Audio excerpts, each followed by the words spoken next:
Le labyrinthe de la cathédrale est construit vers 1200-1210 avec toute l'architecture de la cathédrale. Il en est vraiment une partie intégrante.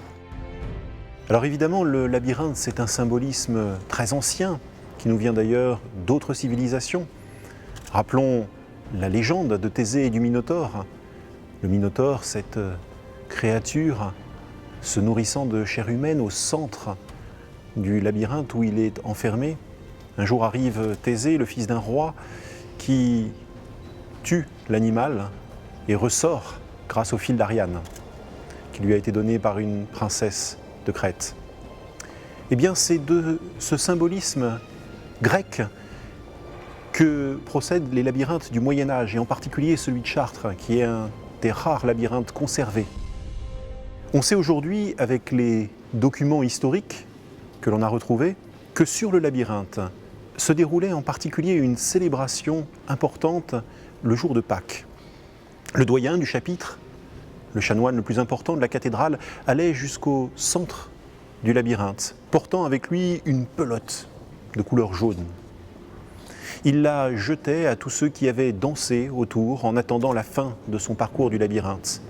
Et ceux-ci lui renvoyaient la balle, créant une sorte de jeu sur le labyrinthe. Mais derrière cette impression de jeu, il y a beaucoup plus important, beaucoup plus significatif. Au fond, que représente ce doyen du chapitre? C'est le Christ. Que représente donc le fait qu'il arrive jusqu'au centre du labyrinthe? C'est que le Christ bat la mort, réussit à enfoncer le péché, à proclamer finalement la gloire de la résurrection. Dire à partir de ce moment qu'il lance cette balle jaune à tous ceux qui attendaient autour, ça veut dire que chaque humain, chaque personne, chaque homme et femme sur terre est aussi amené à faire ce parcours vers la résurrection, est aussi appelé à la vie éternelle. Le sens de ce labyrinthe est donc un sens extrêmement fort, extrêmement puissant. Regardez le parcours du labyrinthe. Très vite, on est tout près du centre. Alors on croit qu'on va aboutir, que l'on va pouvoir vite accomplir nos désirs les plus essentiels. Et puis au bout de 250 mètres de déroulé, on est sur le parcours le plus extérieur. Finalement, jamais aussi près d'arriver. Donc une belle école, une belle invitation à rester fidèle, y compris dans les moments les plus difficiles de notre vie. Autre réalité de ce labyrinthe, le fait de respecter le rythme de celui qui est juste devant ou juste derrière nous. Finalement, c'est aussi comme dans la vie. Et puis, le labyrinthe est une école de tolérance. Quand vous le parcourez, vous croisez en permanence des gens en sens inverse. Dans la vie courante, être en sens inverse, on pense que les autres personnes sont dans le mauvais sens. Ici, vous n'en savez rien, vous ne savez pas si elles sont 50 mètres devant vous, 100 mètres derrière.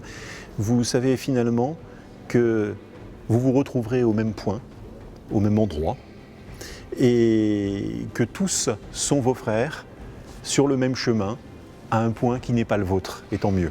Donc aussi une très belle école de tolérance. On voit au travers de tous ces signes que l'on vit en parcourant de façon spirituelle le labyrinthe, que c'est quelque chose qui parle de notre vie humaine et aussi de notre parcours vers Dieu, car c'est bien le sens profond de la cathédrale. Un texte datant de 1452, écrit à la demande des chanoines, interdit officiellement l'utilisation du labyrinthe et des danses de Pâques.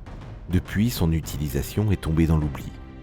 561 ans plus tard, un premier essai de reconstitution de la cérémonie de la lumière s'est déroulé le dimanche de Pâques 2013.